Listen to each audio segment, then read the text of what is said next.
नमस्कार विद्यार्थी मित्रांनो, पाठीमागच्या तासामध्ये आपण इकोसिस्टीम, एन्व्हायरमेंट याबद्दल माहिती घेतलेली आहे. आज आपण या पर्यावरणाचं संवर्धन कशा पद्धतीने केलं जातं याचा अभ्यास करणार आहोत. म्हणजे आजचा जो घटक आहे तो आहे एन्व्हायरमेंटल कन्झर्वेशन.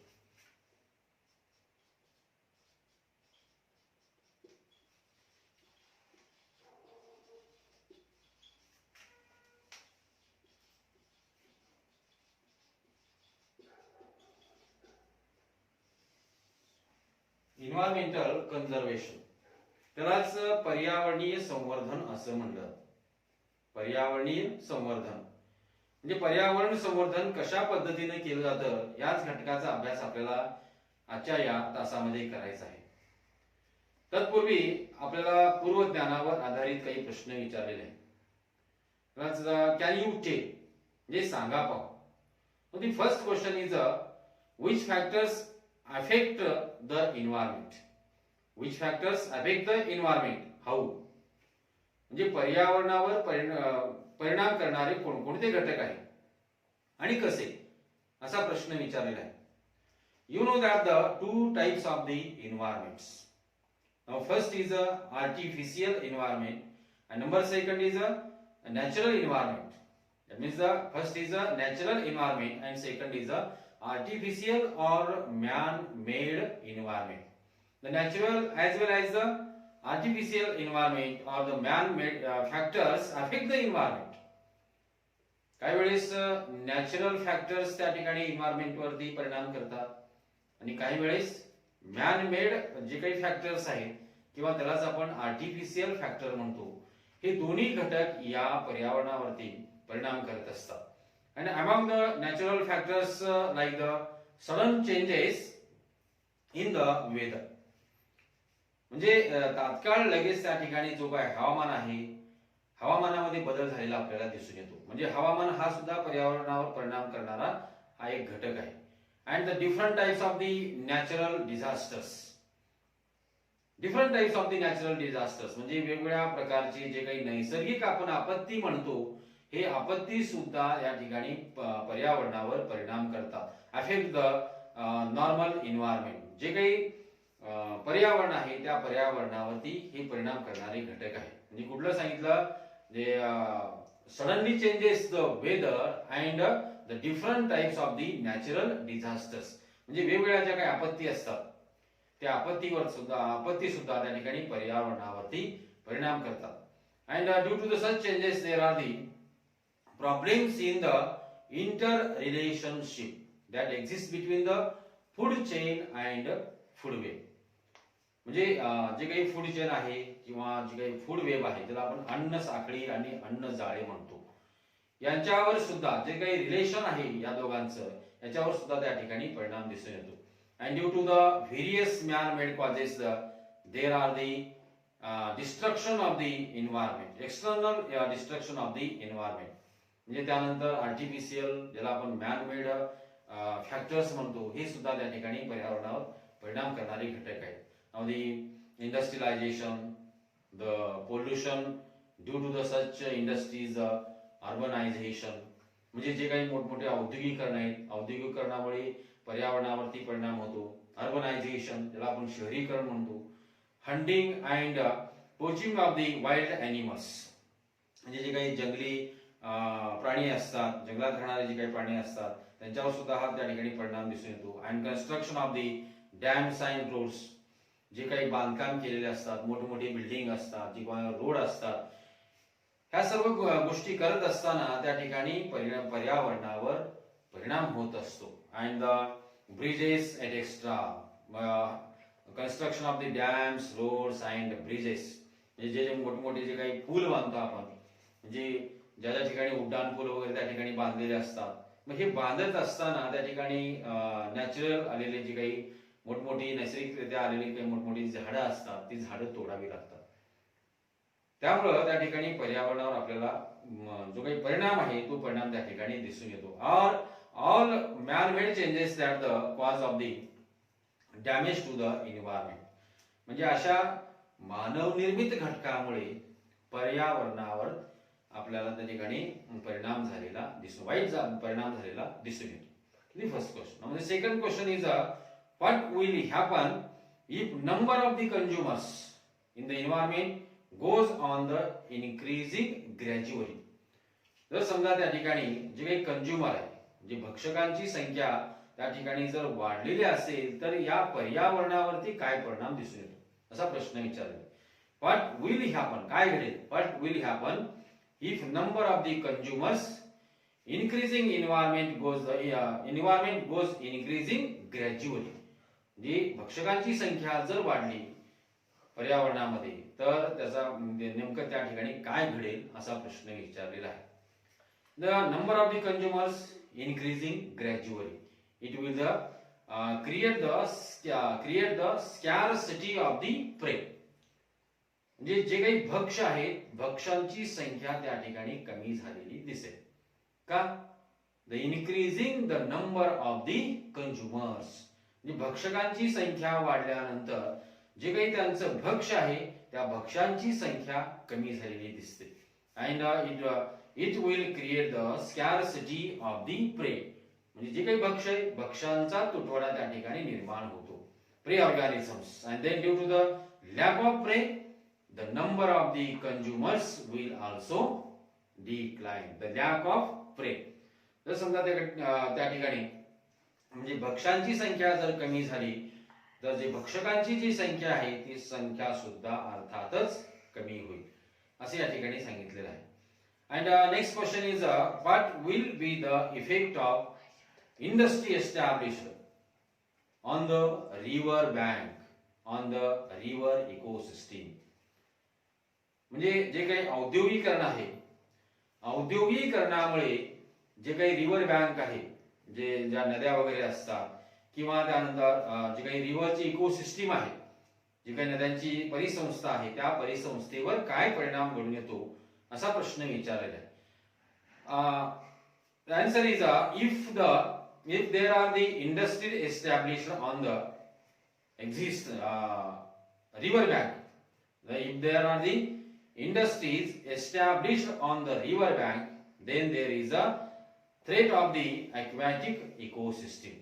म्हणजे जे काही जलीय परिसंस्था आहे या जलीय परिसंस्थेवरती त्या ठिकाणी परिणाम झालेला आपल्याला दिसून येतो.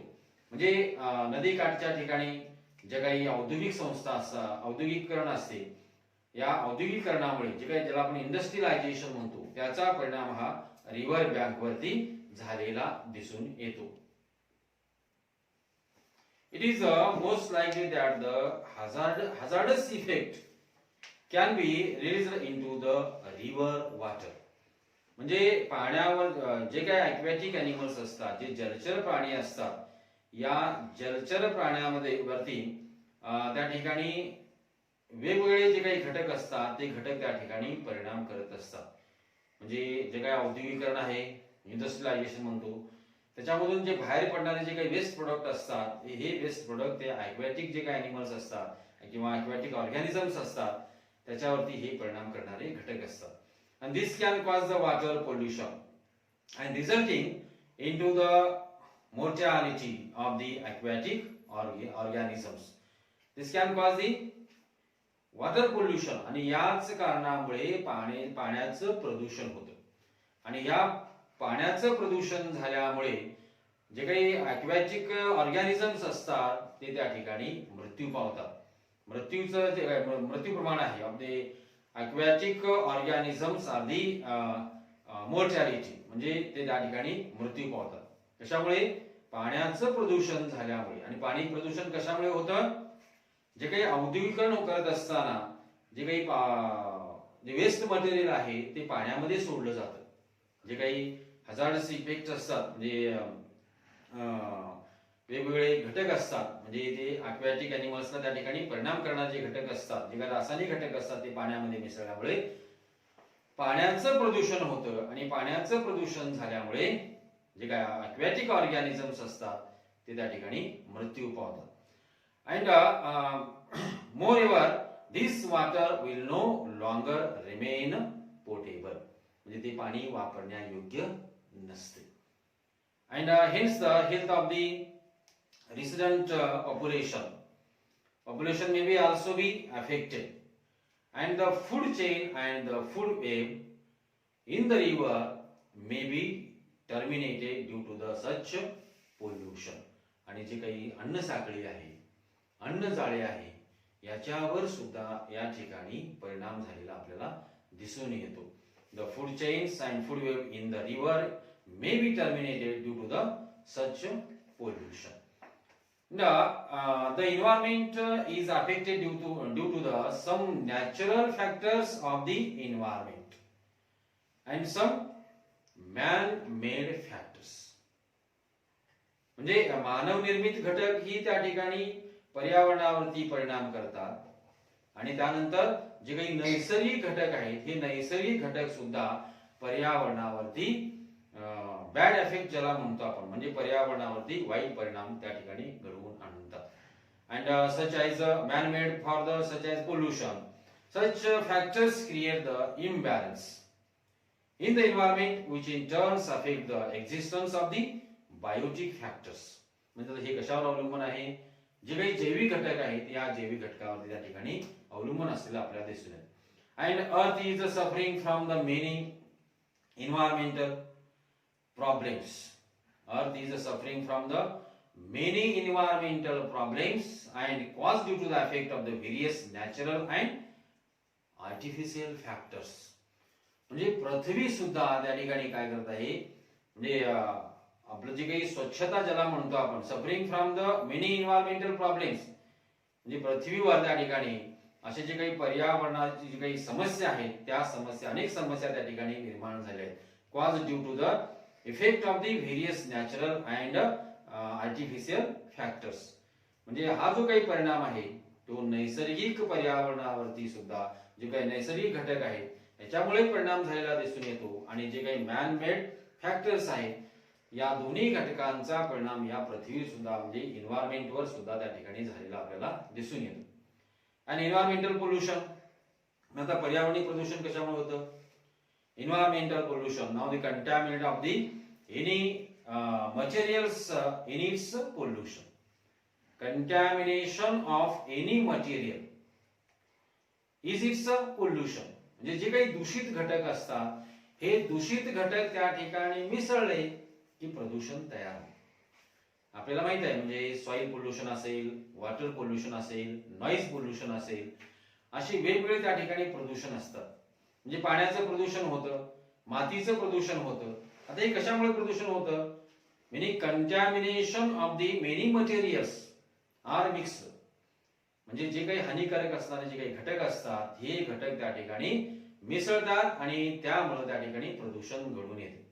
And unnecessary and unacceptable changes in the surrounding environment due to the natural events or human activities is called as a environmental pollution. म्हणजे ही कशामुळे घडून येतं?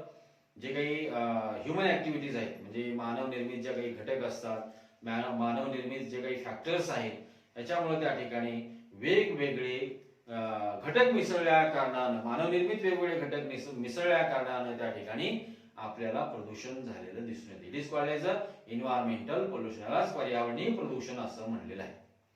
And this causes the direct or indirect changes in physical, chemical and biological properties of the air, water and soil.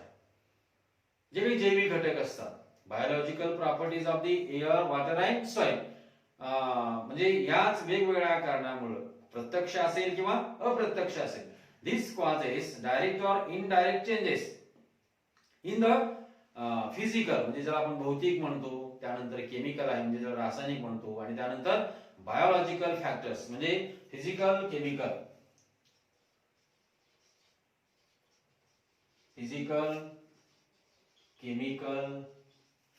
and biological.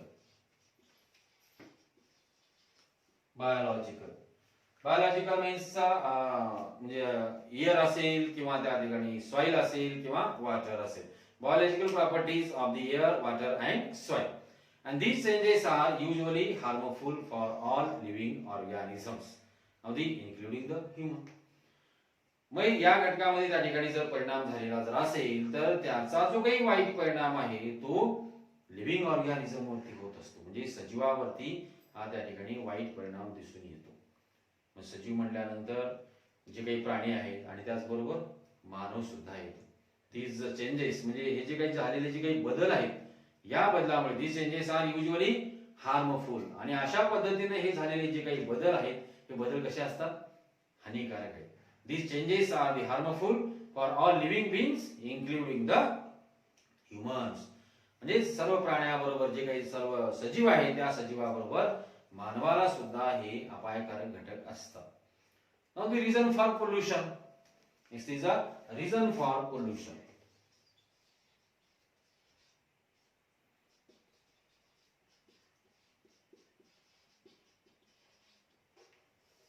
आता pollution होण्याची कारण कोणती आहेत, प्रदूषणाची कारण कोणती आहेत? Various reasons like the population explosion. आता महत्वाचं कारण सांगितले बघा, म्हणजे प्रदूषणाचं नेमकं कारण काय सांगितलेलं. व्हेरियस रिझन्स, अशी वेगवेगळी कारण आहेत, पण त्यातलं प्रामुख्यानं पहिलं कारण काय सांगितलेलं आहे, पॉप्युलेशन एक्सप्लोजन, लोकसंख्येचा विस्फोट. हे एक महत्वाचं त्या ठिकाणी कारण सांगितले. त्यानंतर आहे अर्बनायझेशन. आता लोकसंख्या वाढली याचाच अर्थ शहरीकरण सुद्धा वाढणार आहे. Urbanisation and fast industrialisation. Fast industrialisation म्हणजे वेगाने जे काही औद्योगिकरण घडून येतं त्याच्यामुळे सुद्धा त्या ठिकाणी प्रदूषण घडून येते. And indiscriminate loss of the natural resources, जे काही नैसर्गिक साधन संपत्ती आहे त्याचा वापर सुद्धा मोठ्या प्रमाणामध्ये होत आहे, आणि या नैसर्गिक साधन संपत्तीचा जास्तीत जास्त वापर केल्यामुळे त्या ठिकाणी तुटवडा निर्माण होतो, आणि या नैसर्गिक साधन संपत्तीचा जास्तीत जास्त वापर केल्यामुळे प्रदूषण निर्माण होते. नॅचरल रिसोर्सेस अँड डिफॉरेस्टेशन, जंगलतोड, म्हणजे मोठमोठे औद्योगिकरण करण्यासाठी, मोठमोठे इंडस्ट्रियलायझेशन करण्यासाठी काय करावं लागतं, झाडं तोडावी लागतात. झाडं तोडल्याशिवाय इंडस्ट्रियलायझेशन होत नाही, म्हणजे हा काय झाला, पर्यावरणाचा ऱ्हास झाला. म्हणजे हे प्रकारचं एक त्या ठिकाणी कारण सांगितलेलं आहे. म्हणजे जी काही लोकसंख्या असेल किंवा इंडस्ट्रियलायझेशन, फास्ट इंडस्ट्रियलायझेशन असेल, and indiscriminate of the natural resources असेल, किंवा त्यानंतर डिफॉरेस्टेशन आहे, and unplanned urbanization are factors that pollute environment. या वेगवेगळ्या घटकांमुळे, म्हणजे अर्बनायझेशन होत असताना सुद्धा, शहरीकरण करत असताना त्याला काही प्लॅन वगैरे काहीच नसतो. अनप्लॅन अर्बनायझेशन म्हटलेलं आहे, म्हणजे त्याला नियोजन करून त्या ठिकाणी अर्बनायझेशन न केल्यामुळे त्या ठिकाणी प्रदूषण निर्माण होते. म्हणजे आता ठिकठिकाणी आपण बघतो म्हणजे कचरा वगैरे जमा झालेला दिसतो, त्या कचऱ्याची योग्य पद्धतीने जर विल्हेवाट नाही लावली तर त्या ठिकाणी पर्यावरण प्रदूषण निर्माण होतं. हे एक सोपं उदाहरण आहे. म्हणजे आपण ज्यावेळेस आपलं घर स्वच्छ ठेवतो, घरातला कचरा बाहेर नेऊन टाकतो, पण त्या बाहेर टाकलेल्या कचरा जो आहे त्या कचऱ्याचं विल्हेवाट सुद्धा व्यवस्थितपणे लावता आलं पाहिजे, तर त्या ठिकाणी आपण पोल्युशन म्हणजे जे काही प्रदूषण आहे ते प्रदूषण कमी प्रमाणामध्ये करू. किंवा जे काही नॅचरल रिसोर्सेस आहेत त्या नॅचरल रिसोर्सेसचा म्हणजे नैसर्गिक साधन संपत्तीचा वापर आपण काटकसरीने केला पाहिजे. यूज स्पॅरिंगली म्हणजे आता जो काही वापर आहे तो वापर सुद्धा आपण काटकसरीने केला पाहिजे, जेणेकरून आजचं जे काय काम ते म्हणजे वापर आहे तो उद्या करता येईल. अशा पद्धतीने जर केलं तर त्या ठिकाणी पर्यावरणाचं आपण संवर्धन केलं असं म्हणता येईल. Next is our responsibility.